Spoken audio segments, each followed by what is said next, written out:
la vida, donde vamos a analizar una serie de verdades que son eso, verdades, que uno tiene que asumirlas si verdaderamente quiere andar en la vida de la fe, en la vida cristiana de manera correcta e ir avanzando. Hay ciertas verdades en la vida, ya no en la vida de la fe, sino en la vida general, en la vida cotidiana, que nosotros, en la medida que vamos creciendo, tenemos que ir asumiendo. De lo contrario, no vamos a poder madurar de la manera correcta, ¿cierto?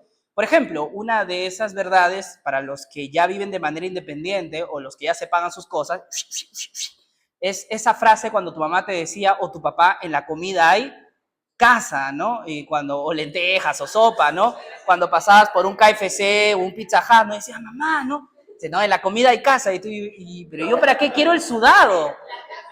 Ah, en la comida hay casa, ¿no? Qué loco. Eso me decían. Vivíamos en una comida, chicos. No, en la casa hay comida, ¿no? Y tú decías, oye, caramba, no, no puede ser.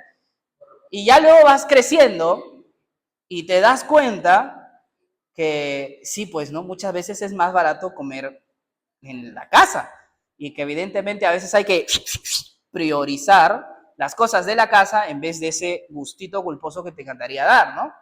Luego, otra de las cosas, por ejemplo, que vamos aprendiendo cuando vamos volviéndonos adultos, es que para quienes acá hacen sus compras, compran sus cosas para la casa, comida, cosas de limpieza, levanten su mano. Ya somos algunos, ¿no? Algunos todavía están ahí bajo el cuidado de papá y mamá, pero ya hay algunos que ya por ahí nos hemos independizado. Los que hacen sus compras en Plaza B, a Totus, ¿está barato o está caro? Está caro, ¿no? En la medida que vas haciendo tus compras, ya recuerdas un poco por qué tu mamá y tu papá te decían, no, hijo, esto no lo vamos a llevar. Pero papá, yo quiero, no cuesta nada. No, hijito, eso no lo vamos a llevar, ¿no? Y ya luego cuando tú eres adulto y vas comprando tus propias cosas, te vas diciendo, quizá la lejía no es necesaria, ¿no? ¿No? Porque dices, oye, caramba, ¿no? ¿Cómo puede costar así una servilleta? ¿No? Y te vas asombrando, como también te vas asombrando todo el papel higiénico que puede usar un ser humano. En serio, es enorme, es bastante, ¿no? Y te sorprendes. Bueno, así es la vida. Y más cosas, por ejemplo, en la vida financiera, ya quizá tocando temas un poco más serios. Si ninguno de los que están aquí presentes tienen un papá o una mamá millonaria o de clase alta para arriba, creo que la mayoría somos de clase media para abajo, entonces creo que todos estamos de acuerdo que una de las grandes verdades que tenemos que aceptar es que si no pones en orden un orden de gastos en un tema ahí prioritario, vas a empobrecerte, ¿cierto? Ya todos lo sabemos, que hay que tener prioridades al momento de gastar. Ya no podemos gastar así a la milonga, ¿no? Ya gastamos, gastamos, gastamos. Al final alcanza, tarjetazo en esto. Esos son los que están en Infocor, ¿no? Los que han metido ahí todo tarjetazo. Cuando vamos creciendo, nos vamos dando cuenta que hay prioridades, ¿no? Tenemos que tener ahí prioridades en la vida y prioridades en los gastos. Son verdades, verdades que uno tiene que ir aceptándolas, ¿no? Ya por último, una de las grandes verdades que yo tuve que aceptar ya años atrás tiene que ver con el carro. Yo siempre quise tener un carro y gracias a Dios tuve mi primer carro y ahí descubrí algo que siempre me dijo mi padre. En el Perú, puede ser que en otros países la realidad sea distinta, pero al menos en Lima, tener un carro nunca es una necesidad, siempre es un lujo. Porque para poder movilizarte tienes el taxi o la combi. Si tienes un carro, te va a salir más costoso que movilizarte en combi. Esa es la realidad. Gastas más en gasolina, hay que hacer los repuestos, a veces chocas y dices, Dios mío, pero solo fue un añoncito. No, señor, todo el paño de pintura, 300, 400 soles. Te das cuenta que las bujías duran solo 10.000 kilómetros y hay que cambiarlas y así vas sacando gastos. Y tú dices, mi poderoso corredor no me cobraba así. Y es que tener un carro es un lujo, es una comodidad. Ya lo fui descubriendo a partir de mi primer carrito y ya ahora con el segundo que tengo. Vamos descubriendo cosas nuevas en la vida. Y en la vida cristiana, chicos, hay verdades. Hemos dividido estas verdades en tres grandes grupos. Las verdades del yo, mi persona, no hablo de Néstor, sino hablo de cada uno de ustedes, verdades generales de nosotros mismos que tenemos que entender, verdades que tienen que ver también con la iglesia, con nuestro prójimo, es decir, con los que me rodean, los otros, y verdades relacionadas a Dios y a su iglesia. Hay verdades que no podemos cambiar de Dios y hay verdades que no podemos cambiar de la iglesia en sí. Esos son los tres grandes segmentos o los tres grandes temas que vamos a tocar este año. El día de hoy vamos a arrancar con verdades del yo. ¿Quién y cómo soy? Vamos a tratar de ir desmenuzando estas dos preguntas de manera ahí precisa. Y el día de hoy tenemos el primer temita relacionada, o la primera gran verdad para poder hablar del yo, ¿no? ¿Quién soy yo? Yo, Néstor, una gran verdad del yo tiene que ver con esta de acá. El pecado domina tus acciones y pensamientos. Debemos regenerarnos en Cristo. Vamos a ver el día de hoy, te voy a poner dos ejemplos que creo yo que son muy famosos, muy conocidos, pero que explican verdaderamente la circunstancia en la que el ser humano, tú y yo, estamos. Nosotros tenemos pecado en nuestro corazón y tú puedes decir, bueno, el pecado no influye en nada, Néstor, al final no he matado a nadie, no he violado a nadie, entonces digamos que preso no voy. Y sí, puede ser que preso no vayas, pero eso no significa que estés bien delante del Señor. La palabra del Señor dice que el pecado es tan importante que ha tomado control de cada una de tus acciones. Y cada una de las decisiones o pensamientos que tienes tienen la mancha del pecado. Cuando buscas un trabajo, cuando piensas en una pareja, cuando piensas en el amor, cuando piensas en relacionarte con tus amigos, cuando pones tus prioridades para poder crecer profesionalmente, cuando pones tus prioridades para poder administrar tu dinero, en todas las áreas que tú te imaginas de tu vida, la Biblia nos va a enseñar que ahí el pecado está. Por tanto, si yo sé que el pecado está presente en todas las áreas de mi vida, necesito no solo confiar en mi ser, en mi forma de ser, como en la pandemia, ¿no? Si yo sé que hay un virus recorriendo todo el mundo y que con cada estornudo yo puedo contagiar a alguien o alguien me puede contagiar a mí, tengo que tomar medidas de precaución para no contagiarme o yo no contagiar. Y ahí es donde aparecieron esas medidas que no sé si funcionaron o no. A la hora de la hora, chicos, el pecado está presente en cada una de las áreas de nuestra vida e influyen en nuestra vida. Hay decisiones que nosotros tomamos y no necesariamente las tomamos porque dijimos, esta es la mejor opción. A veces hemos tomado decisiones porque simplemente el pecado pesó más que nuestro buen juicio. Hubo acciones o reacciones que tuvimos que fueron guiadas absolutamente por nuestra carne y no por la sabiduría de Dios. Porque el pecado está presente en cada una de las áreas de nuestra vida. Y eso implica también al creyente. La diferencia entre el mundano y el creyente es que el creyente tiene la salida, el mundano no. El creyente tiene una salida y esa salida es Cristo. Esa salida es rendir cada área de tu vida al Señor cada vez más. Bien, vamos. Romanos capítulo 3, versículo del 10 al 12, que puede expresarnos mejor esta situación. Y nos vamos de atrás para adelante. Karen, ayúdanos por favor, Romanos capítulo 3, versículo del 10 al 12. Isa, por favor, Efesios capítulo 2, versículo 1. Lisbeth, Juan 6, 44. Y Daniel, por favor, Romanos 8, 7.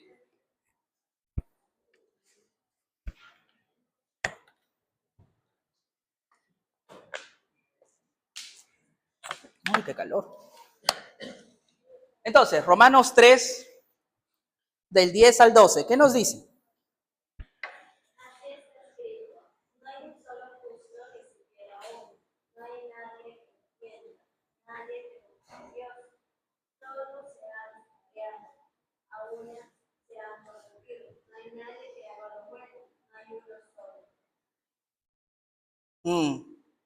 No hay uno solo, todos se han descarriado. No hay nadie que haga algo bueno, absolutamente nadie. Si uno sigue ese versículo, comienza a encontrar ejemplos un poco más feos, ¿no? Y dice, sepulcro abierto es su garganta. No sé si alguna vez ustedes han olido algo que se está pudriendo, algo muerto. Huele horrible, horrible, horrible, horrible. El olor a descomposición es un olor muy fuerte. Y la Biblia dice que esa es la garganta del hombre. Sepulcro abierto es su garganta. Cuando abre su boca todo apesta. Y no porque has comido cebolla, sino porque de la abundancia del corazón habla la boca. Ese es el pecado delante del Señor. No hay justo ni a uno, Néstor, pero mi mamá es una santa. No, ante los ojos del Señor, no al menos. Efesios 2.1, ¿qué nos dice?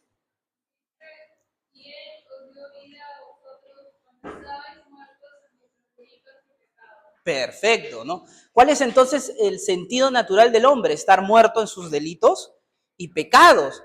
¿Qué dice Juan 6:44?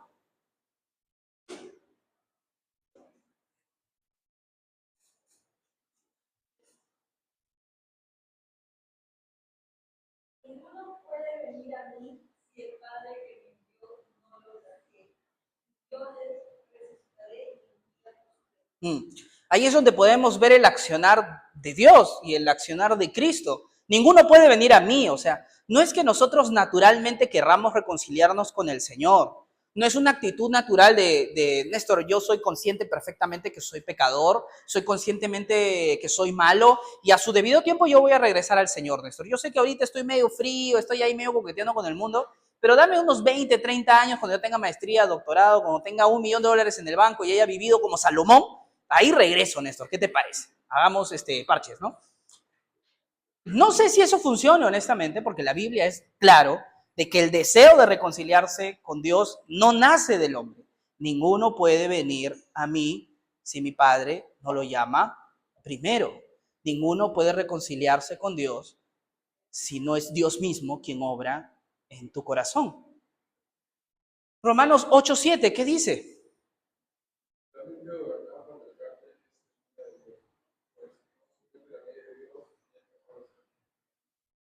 La mente gobernada por la carne es enemiga de Dios. Entonces, si yo sigo viviendo bajo los dictámenes de mi carne, es decir, bajo los dictámenes del pecado, ¿no? Mintiendo, siendo hipócrita, fornicando, siendo violento, dejándome guiarme por la ira o por la tristeza, guardando resentimiento hacia mis hermanos, mis amigos, mis padres, etcétera. Es decir, actuando bajo la carne, soy enemigo de Dios. Seguimos con nuestros pecados, seguimos actuando con nuestros pecados como nuestros dioses o nuestros reyes que toman decisiones por nosotros. Pregúntate solo un segundo, ¿cuántas veces has tomado decisiones que luego has dicho, no debía hacerlo? ¿O cuántas veces has reaccionado y luego pensado y decir, quizá no debí reaccionar de esa manera? ¿A cuántas personas, joven, tú que eres sabio, inteligente y guapo, a cuántas personas has molestado?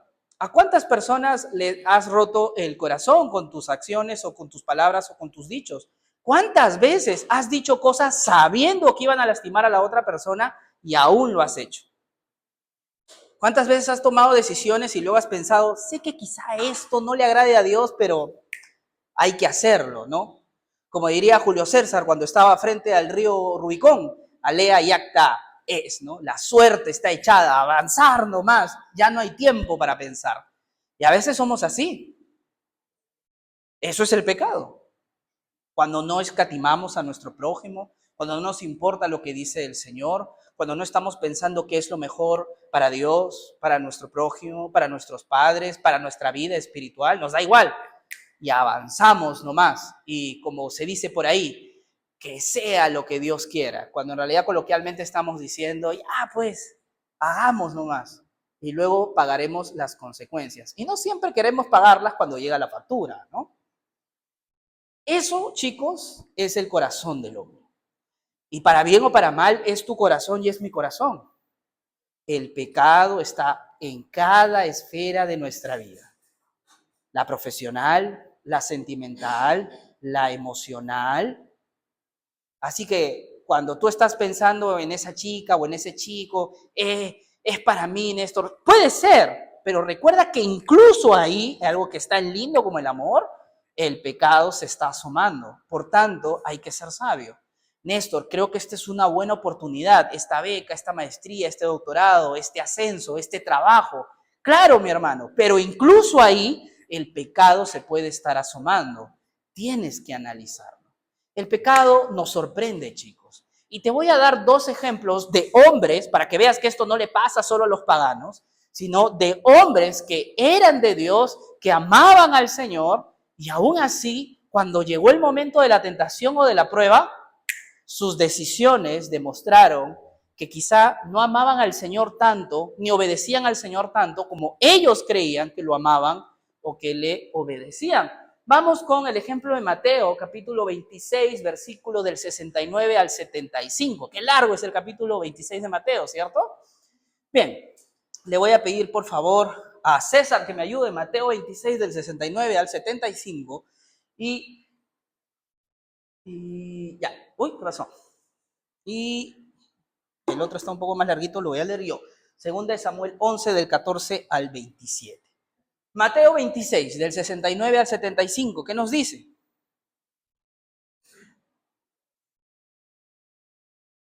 Pedro estaba sentado fuera del patio, se acercó una tierra. Una tierra estaba como Jesús de Galilea, mas él llegó delante de todos diciendo: no sé lo que dice. Saliendo él a la puerta, le dio otra, y dijo a los que estaban ahí: también este estaba con Jesús en Nazaret. Pero él llegó otra vez con juramento: no conozco a hombre. Un poco después, acercándose los que por allí estaban, dijeron a Pedro: verdaderamente también tú eres de ellos, porque aún tu manera de hablar te descubre. Entonces él comenzó a maldecir y a jurar: yo conozco al hombre. Y enseguida respondió de él. Entonces Pedro se acordó de las palabras de Jesús que le había dicho: antes que cante gallo, me negarás 3 veces. Saliendo afuera, lloró amargamente. Qué fuerte, ¿no? Qué fuerte. Un hombre que verdaderamente amaba al Señor. Yo creo que era un fervorioso amante de Cristo, a tal punto que cuando Jesús dijo que muchos lo iban a traicionar y lo iban a dejar al momento de su dolor, de su pasión, Pedro le dijo: estos te traicionarán. Señor, este pecho jamás, ¿no? Como cuando tú el día domingo levantas la mano, ¿no? Señor, transforma mi corazón, ¿no? Y ya durante la semana estás, uy, qué rico pecado, ¿no? Entonces Pedro decía: jamás, Señor, estos te abandonarán, Néstor te negará, Carlos pecará esta semana, pero este pecho, Señor, Inmaculada Concepción. Así estamos. Y cuando una de estas mujeres le dice: oye, tú eres seguidor de Jesús, evidentemente con la intención de apresarlo, ¿no? Él dice: no, a tal punto que dice las escrituras que maldice, ¿no? Maldita sea que no lo conozco, con su lisurota y todo. No lo conozco. Y por eso cuando canta el gallo, Pedro llora amargamente. Entonces, a veces nosotros podemos ser así. Tomamos decisiones, incluso como la de Pedro, incluso así hasta a más no poder, sabiendo que puede ser pecado, hasta que ya cuando termina la pasión del pecado o el placer del pecado o el desenfreno del pecado y nos damos cuenta de lo que hemos hecho, quizás hacemos como Pedro, lloramos amargamente. Pero Pedro, que creía que amaba al Señor a tal punto que no podía dejarlo, lo dejó. Porque el pecado es así. No le interesa qué tanto tú dices que amas al Señor. El pecado verdaderamente te pone a prueba. A ver, vamos a ver qué tan cierto es. Otro ejemplo lo encontramos en 2 de Samuel 11, del 14 al 27. Bueno, en realidad todo 2 de Samuel habla de esto, pero sería muy extenso. Para ponerles en contexto, es el caso de David con Betsabé. Llegó el tiempo de la guerra y David tenía que ir a la guerra, pero no fue. Y en eso que estaba paseando, encontró a una mujer, dice, desde su balcón, y esta mujer se estaba bañando, evidentemente no con ropa. Y la deseó, la mandó a llamar sabiendo que esta mujer estaba casada y tuvo relaciones con ella. Al tiempo, ella queda embarazada y le dice: oye, por si acaso estoy embarazada, y evidentemente no fue de mi marido porque mi marido está en la guerra. Y David hace toda una serie de artimañas con tal de armar un encuentro sexual entre Urías, que era el esposo, y la amante de David, Betsabé, y no lo consigue. Urías termina siendo un hombre fiel, dice: Señor, le dice David: yo no puedo tener sexo con mi esposa, yo estoy en la guerra, o sea, yo estoy aquí con banquetes y todo, ¿y qué? Mis hombres en la guerra ahí comiendo pan, no, tomando Volt, no, yo voy con mis amigos, ¿no? A la guerra. Entonces David dice: el niño va a crecer, se le va a notar la pancita a la mujer y todos sabrán que ella ha sido adúltera y le van a preguntar: ¿con quién adulteraste? Y yo, frito pescadito. Entonces se le ocurre una idea.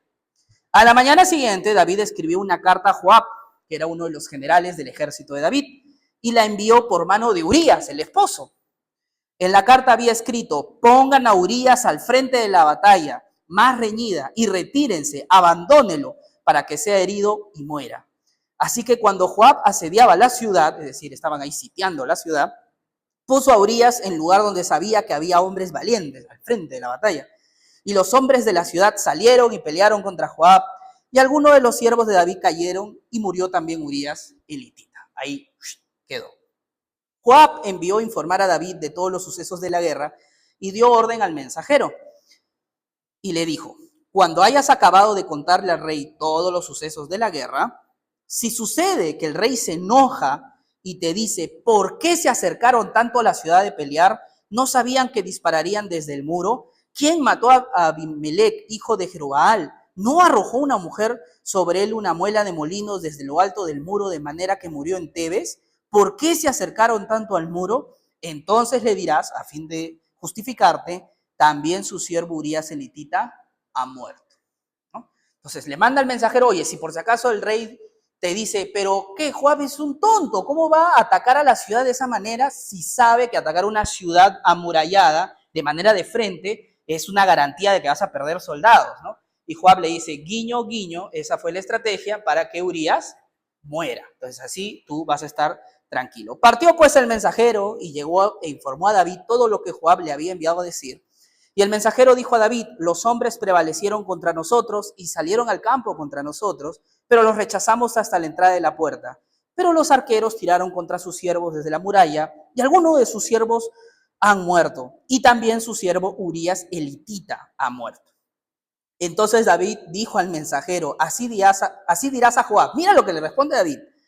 No tengas pesar, tristeza por esto, porque la espada devora tanto a uno como al otro.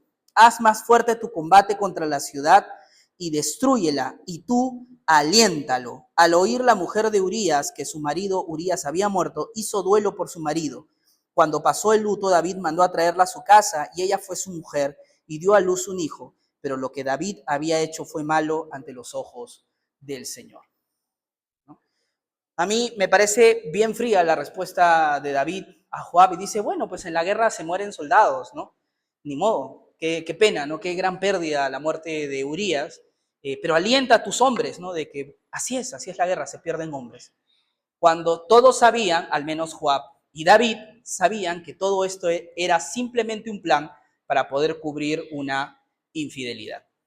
David, siervo del Señor, que pasajes antes, no después, pasajes antes se había dicho que David tenía un corazón conforme al del Señor.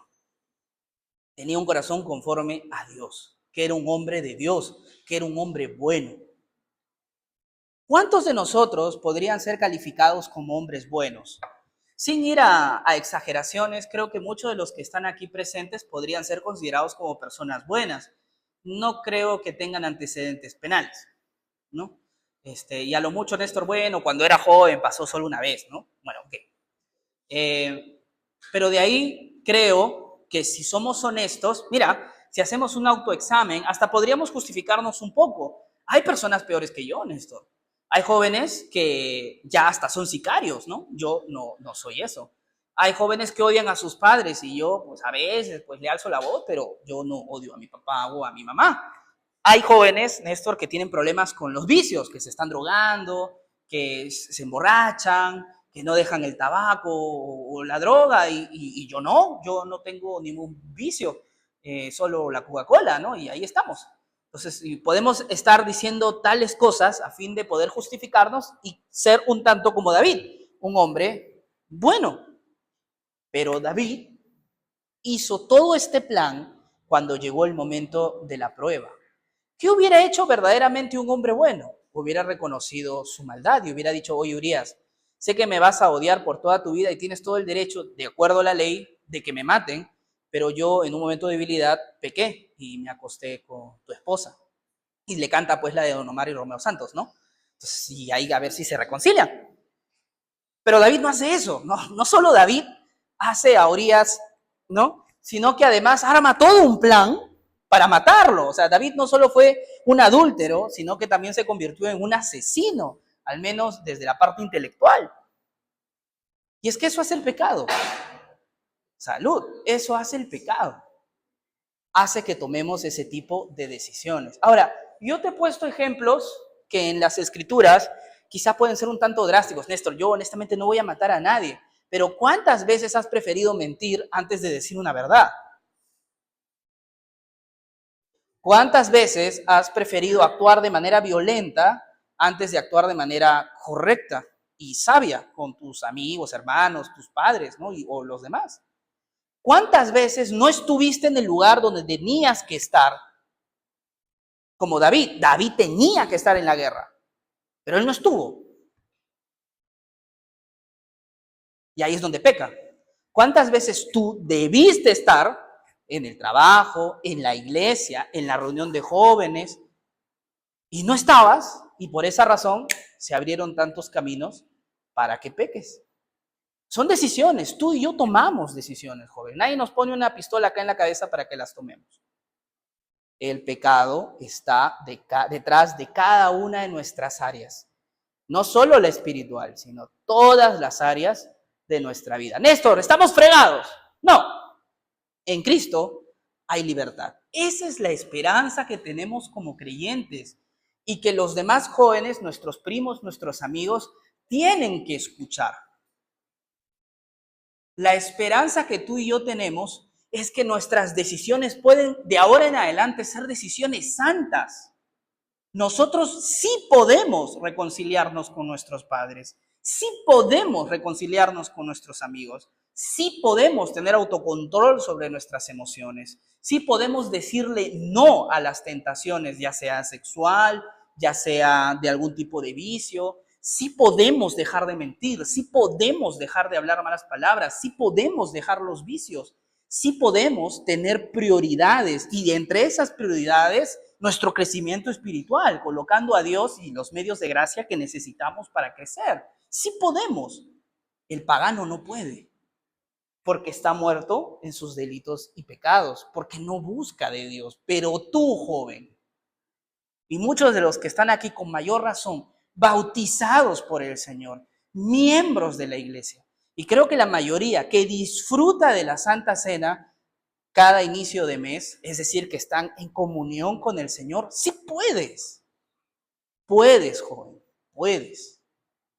El tema es, como David, que estés en el lugar donde tienes que estar y dejes de estar en donde no debes estar. Efesios 2 del 4 al 7. Le voy a pedir, por favor, a Jonathan que me ayude, Efesios 2 del 4 al 7. Adrián, por favor, Gálatas, capítulo 5, versículo 1 y versículo 13. Mariana, por favor, Salmos 119, versículo 45. ¿Ya? Entonces, Efesios 2, del 4 al 7, ¿qué dice?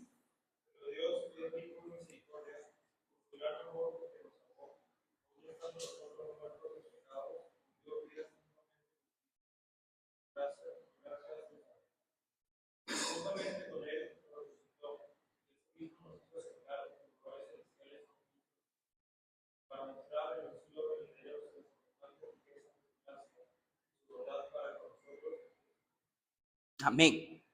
Hemos sido salvos por gracia. Cristo nos ha libertado. Cristo verdaderamente nos ha dado libertad, nos ha dado redención.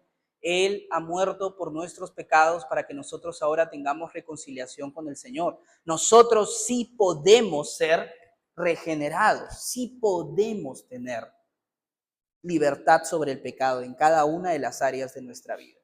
Gálatas 5 del 1 y versículo 13.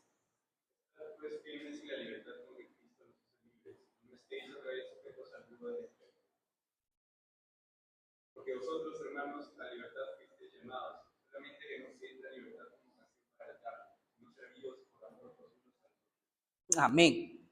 A libertad fuiste llamado. Ya no eres esclavo del pecado. Eres libre, joven. Cristo te da libertad para que tomes buenas decisiones y que poco a poco el pecado deje de tener dominio en tus acciones y pensamientos. Pero Pablo lo dice en Gálatas 5:1. Entonces, ya no regreses a la esclavitud. Ya no regreses al yugo de la esclavitud. Es decir, si ya eres libre, entonces no vayas otra vez al pecado. Como dice Proverbios, como el perro que vuelve a su vómito. No vuelvas a hacer eso. Si el Señor ya te hizo libre, lucha contra el pecado. Sí se puede. Es difícil, lo reconozco. Es muy difícil cuando enfrentas a pecados que son bien difíciles. Pero sí se puede. Sí se puede, joven. Pero hay que tener el deseo de hacerlo y hay que tener el compromiso de hacerlo. De lo contrario, no lo vas a conseguir. Salmo 119, versículo 45. ¿Qué dice? Sí, la única Mariana el día de hoy. Otra vez fuerte, por favor. Amén. ¿Cómo voy a andar en libertad? Buscando tus mandamientos. Señor, yo he buscado tus mandamientos, por tanto, andaré en libertad. Tengo libertad porque he buscado tus mandamientos, porque he tratado, porque estoy haciendo tu voluntad. Jesús dijo que todos los mandamientos de la ley, toda la enseñanza al final que Dios nos ha, se puede resumir en dos grandes leyes o dos grandes mandamientos o dos grandes verdades. Amarás al Señor tu Dios con todo tu corazón, con toda tu mente, con toda tu fuerza, con toda tu alma, con todo tu cuerpo, tu espíritu. Amarás al Señor. Y el segundo es similar. Amarás a tu prójimo como a ti mismo. Ese es el resumen de la ley y de los profetas, dice nuestro Señor. Y es que sí, la voluntad del Señor se resume en eso. Amar a Dios y amar a tu prójimo. Ese es el proceso de la lucha. Que cada vez ames más a Dios en cada área de tu vida, en tus relaciones emocionales. Ejemplo, tienes tu pareja. Amo más a Dios que a mi pareja. Todavía no me he casado. ¿Voy a fornicar o no voy a fornicar? No, porque amo más a Dios que incluso a mi propia pareja. Néstor, pero no puedo. Bueno, si amo más a Dios y amo a mi pareja, ya no me puedo controlar, estoy así, pero como en enero con el calor, cásate, dice el apóstol Pablo. Cásate, hermano. ¿Qué te impide? El registro civil es medio complicado. En un mes lo solucionamos. Cásate. Néstor, quiero crecer profesionalmente, quiero avanzar, quiero tener ceros en mi cuenta de Interbank, pero para el lado derecho, no para el lado izquierdo, Néstor, eso me deprime. Quiero avanzar. Amén, hermano. Pero si amas más al Señor, eso también se va a ver en tu tiempo de vida. De nada sirve que trabajes, acumules riqueza, y al Señor lo dejes de lado. De lo contrario, te va a suceder lo que le pasó a este hombre, y lo dice nuestro Señor Jesús en la parábola, que acumuló riqueza, y al final se sentó y dijo, ya tengo toda la plata para hacer todo un Rockefeller. Ahora sí disfrutaré de la vida. ¿Y qué le dice el Señor? Necio. El día de hoy esta noche vienen a pedir tu alma. Ese seguro de vida que compraste con devolución, para ti no va a ser. Joven, Dios no está en contra de la riqueza. Hay hombres amantes del Señor, ricos, millonarios incluso en las Escrituras. Dios está en contra de que pongas la riqueza por encima de él. Porque esa no es la verdadera riqueza. Pues. La verdadera riqueza es tener al Señor. Dios no está en contra del sexo. Está en contra de que pongas el sexo por encima de él. Dios no está en contra del enamorado, de la enamorada. No está en contra de tu título. No está en contra de tu deporte. No está en contra de lo que comes, tomas o haces. Está en contra que pongas eso por encima de él. Y también está en contra que eso esté por encima de tu prójimo. Lo considero a él primero. Es justo, Néstor, estoy molesto, es justo que le tire un puñete a Alexander porque me hizo enojar. Sí puede ser que sea justo. Hay personas que sí creo que se merecen su puñetazo.